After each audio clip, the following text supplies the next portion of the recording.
นี่ประมาณนี้ห่อแบบนี้แล้วก็ห่อแบบนี้ไปเลย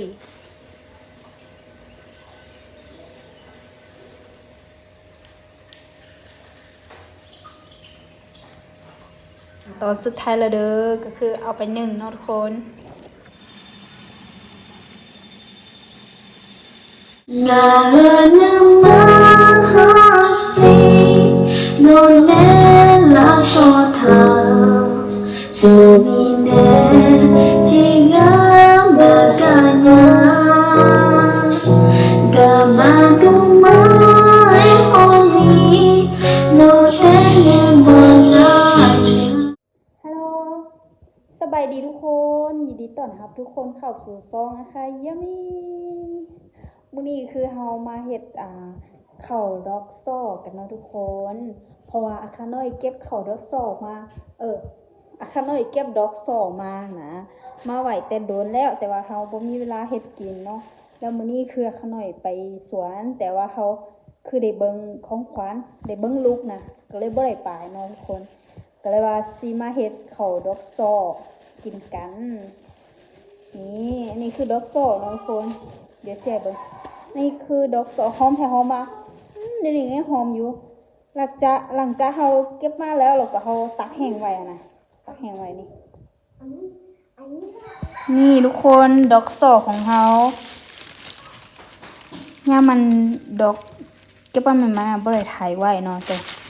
อันนี้คือดอกซอกคือหอมแต่หอมมาทุกคนเฮาตักกอบๆไว้ได้นี่แต่ว่าใส่ถุงยางป้าไว้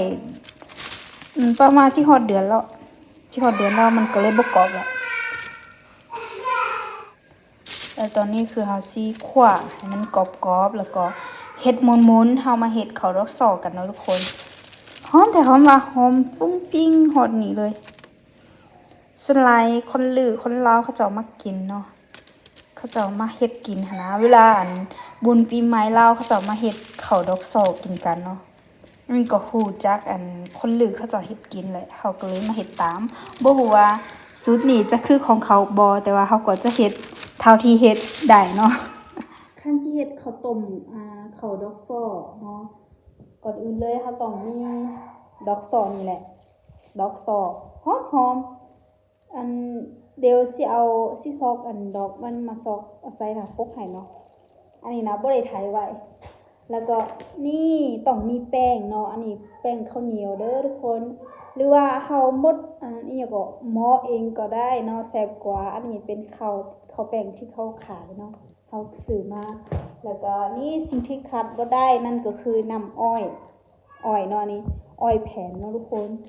ขาดบ่ได้เลยถ้าว่าบ่มีนี่คือบ่แซ่บเพราะมันบ่หวาน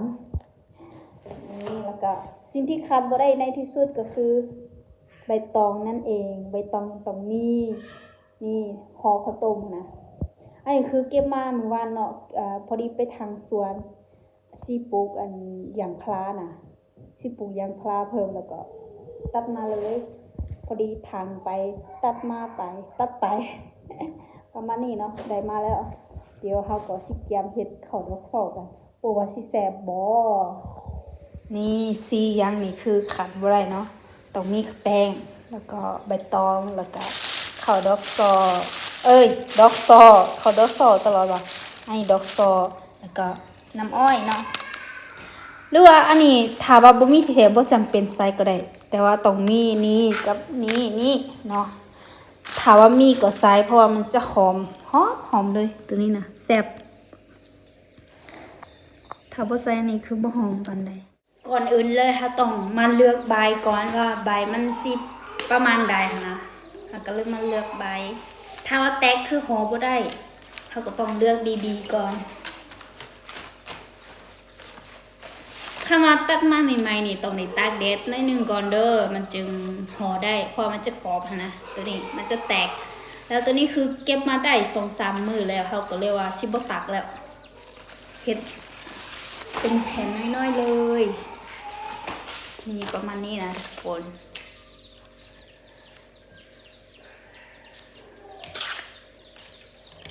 แผ่นประมาณนี้เนาะเขาสิมาห่อเนาะเก็บไว้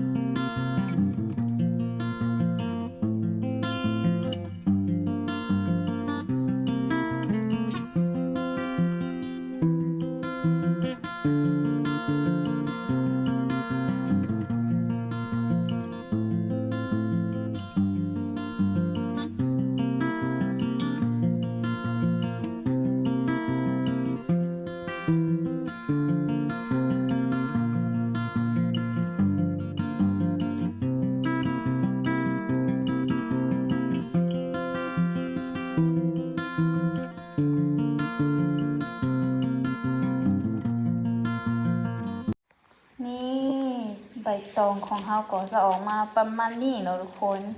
เมื่อกี้คือว่าหลายอยู่ได้แต่ว่าออกมาแต่ประมาณนี้ต่อไปก็คือเฮาจะไปคั่วตัวนี้เนาะคั่วให้มันกรอบๆแล้วก็ปั้นให้มันมุนๆนะทุกคน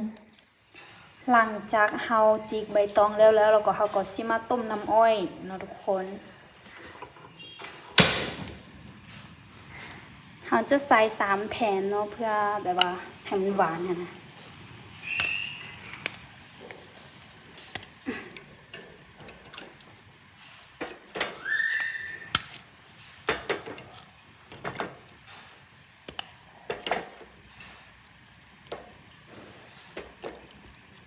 นี่ประมาณนี้เนาะทุกคน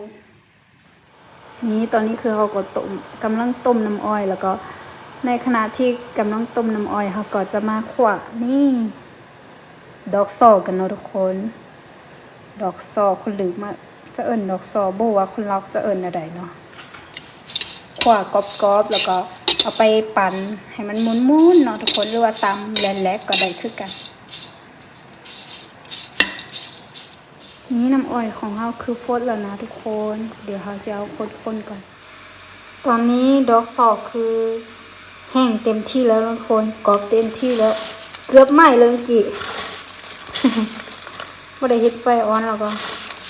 แต่ก็ยังได้อยู่บ่ไหม้เนาะเกือบซื่อเดี๋ยวเฮามาลองเครื่องจักรไหม้ตัวนี้เนาะยังบ่เคยปั่นเทื่อจักเทื่อ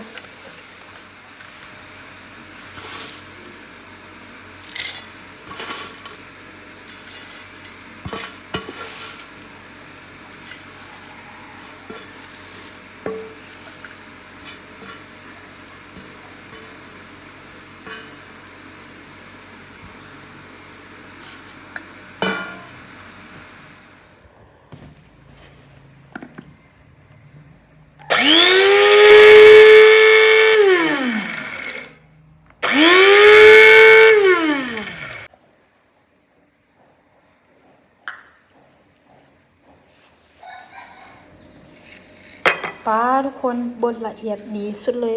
เครื่องปั่นลุยนี่นะป้ากดแต่2 ครั้งละเอียดดีทุกคนทุกอย่างคือพร้อมแล้วเด้อนี่อันนี้ก็เป็นแป้งข้าวเหนียวแล้วก็นี่จะเป็นดอกซ้อที่ตำหมุนแล้วเนาะหรือว่าปั่นหมุนแล้วแล้วก็ใบตองแล้วก็น้ำอ้อยนี่เฮาใส่น้ำหลายผลเนาะน่าจะใส่บ่แลนี่นะแต่ก็บ่เป็นหยังเนาะถ้าเหลือก็จะเฮ็ดแนวอื่นกินก็ได้เนาะนี่เดี๋ยวเฮาสิมาผสมเข้ากันเลยเดี๋ยวสิเทนี้เข้าไปเลยแล้วก็ผสมคลุกเข้ากันเนี่ย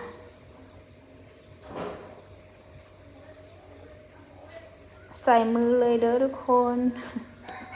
มันเป็นอย่างเด้อแซ่บได้ แล้วกำลังจากนั้นเราก็เทออยล์ลงไปเนาะทุกคนเทเท่าน้อยเพราะว่ามันถ้าว่ามันน้ำไหลเกินไปมันจะแบบบ่แซ่บนะ เดี๋ยวเราสิเทออยล์ลงไปเท่าน้อยก่อนเนาะทุกคน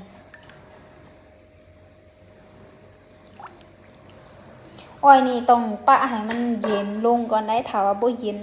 ข้าวเหนียวกับออยล์นี่มันจะแบบว่าสิปั่นเข้ากันเลยนะมันจะกลายเป็นก้อนๆน้อยๆนะทุกคน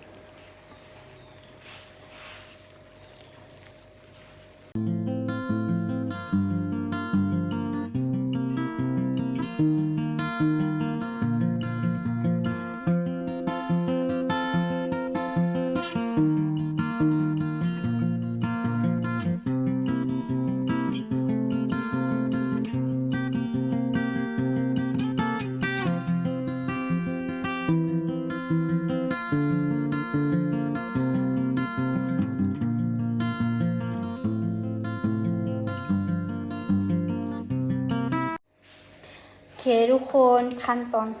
สุดท้ายว่าสุดท้ายก็แม่นพอยังจะได้ห่ออีก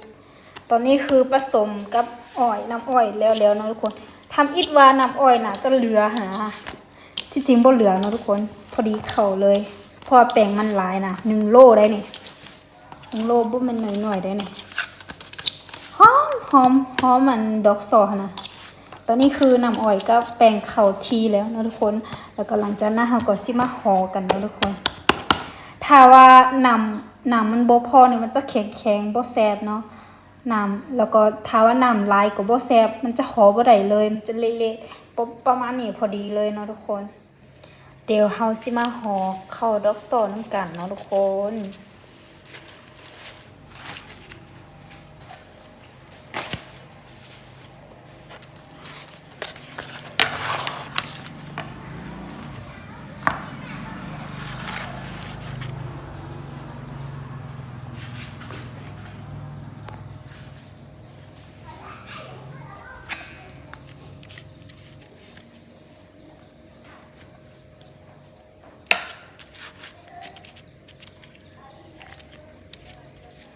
วิธีห่อของเฮาก็สิประมาณนี้เนาะ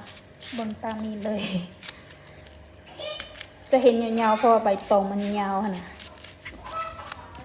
นี่ประมาณนี้ห่อแบบนี้แล้วก็ห่อแบบนี้ไปเลยนี่ไงแล้วก็ทั้งนี้ห่อมาทั้งนี้แล้วก็แล้วเลยเนาะ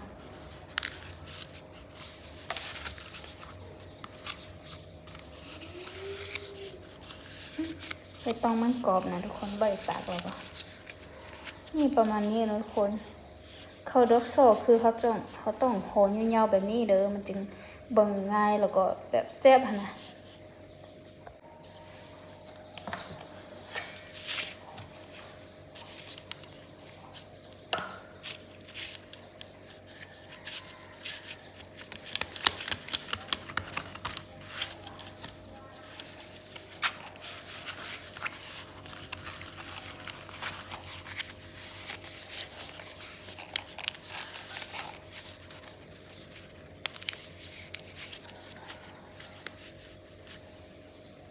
ง่ายแสนง่าย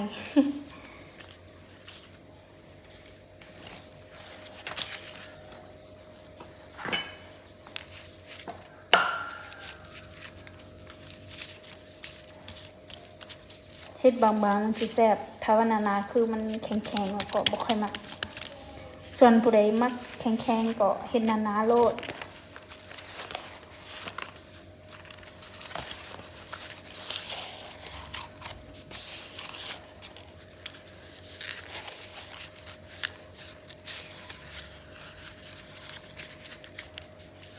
ประมาณนี้นะ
แล้วละเด้อนี่ข้าวดอกโซของเฮาเนาะห่อได้ประมาณนี้เลยทุกคนทำอิฐยันใบตองบ่พอเพราะว่าใบตองขาดบักหลายๆค่ะนะแต่ว่าตอนนี้คือพอละเด้อนี่ตอนนี้คือขั้นตอนสุดท้ายละเด้อก็คือเอาไปนึ่งเนาะทุกคนนี่ได้หลายเลยคือข้าวดอกโซนี่ถ้าว่ามื้อนี้กินบ่หมดมื้ออื่นก็กินได้ต่อกินได้เป็นเดือนเลยถ้าว่าใส่ตู้เย็นไว้ตอนนี้คือเฮาสิใส่ นี่แล้วก็เอาไปนึ่งเนาะทุกคนสิใส่หม้อไปนึ่ง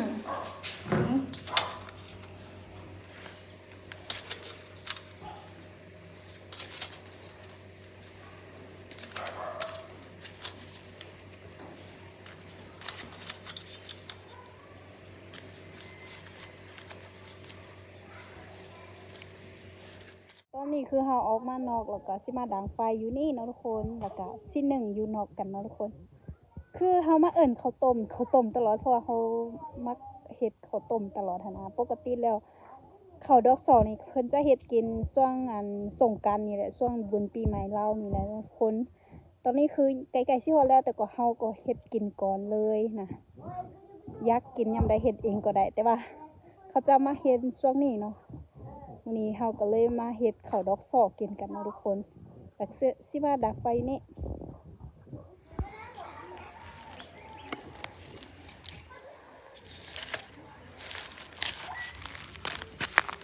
เดินๆนะคะจึงมาเฮ็ดมาเฮ็ดกินอยู่นี่เนาะปิ้งบออีหยังบอสินะมาปิ้งนี่แซ่บ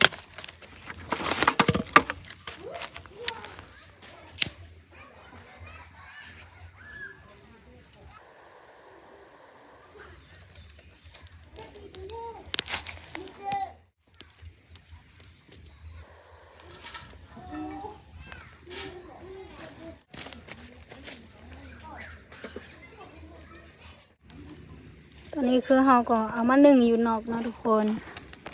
ข้าวดอกซ้อนี่หลายได้หลายว่ะแต่ก็หมดอยู่ดอกเพราะว่าคนหลายครอบครัวเฮาคนหลายหั่นนะครอบครัวเอื้อยสองครอบครัวแล้วก็ครอบครัวเฮาแล้วก็ครอบครัวคำวันนี่ หลายแห่ง4ครอบครัวกินนำกันเดี๋ยวสิเปิดเบิงน่าจะสุกแล้วถ้าบ่สุกก็เกือบแล้วโอ้บ่สุกเถอะทุกคนให้ใบมันเรื่องๆก่อนมันจะสุกของขวานเบิ่งนี่ดูสบายดีไหมลูกสบายดีขวานเจ๊ของขวานมาถ่ายกินข้าวดอกซอดอ่ะสบายดีเฮ็ดจังได๋สบายดีไหมลูกสบายดีแม่เอากินโซ่เซ้ยหากะอาบน้ำแล้วบ่ได้มัดผมให้คือผู้ชายเลยเขาว่าอาลูสบายดีไหมนี่ทุกคนข้าวต้มเฮาน่าจะสุกแล้วเดี๋ยวเฮาสิมาลองชิมเบิ่งข้าวต้มตลอดเว้ยข้าวดอกซอนะ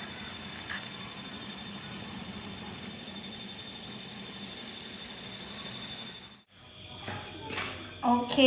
ตอนนี้คือสุกแล้วแล้วก็ซิบแบงค์ให้ดิกหน่อยกินหอมอ๋อนั่นมาอยู่แล้วคือจะ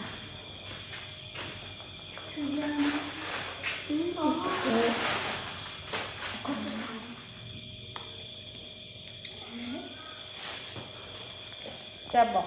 แซ่บนี่ข้าวดอกสอกของเราเด้อคนสุกเป็นที่เรียบร้อยแล้วตุลาคือกลับก่อนแล้วเพราะว่าตอนนี้คือมืดเลยทุกคนประมาณจักโมงอ่ะ8 โมงยังประมาณ8 โมงยังเลยเด้อเดี๋ยวเขาซิแบงค์ให้เขาไปกินนะ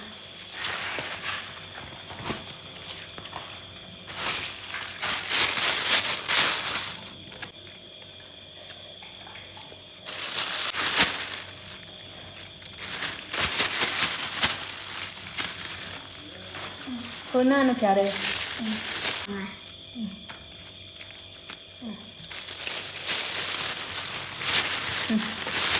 ถามมาถามเลยนี่คือจะให้เขาดูสิก็หนูแค่ตัวนี้ก็หนูแค่สุ่มเอาสุ่มตา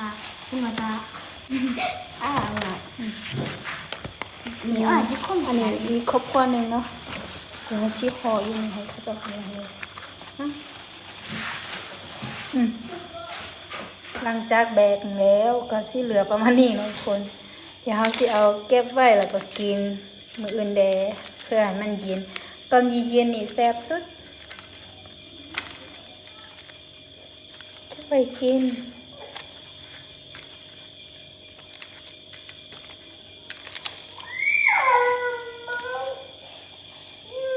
ไม่ยัง